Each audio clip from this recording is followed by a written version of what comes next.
चालणार की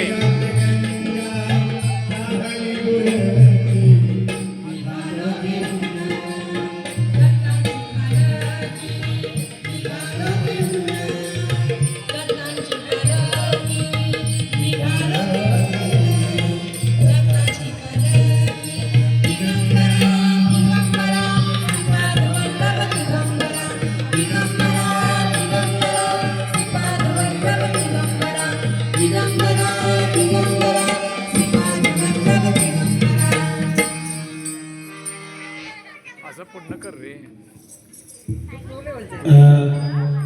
या भजनी मंडळासाठी 101 रुपयाचे बक्षीस आले भक्तांच्याकडून.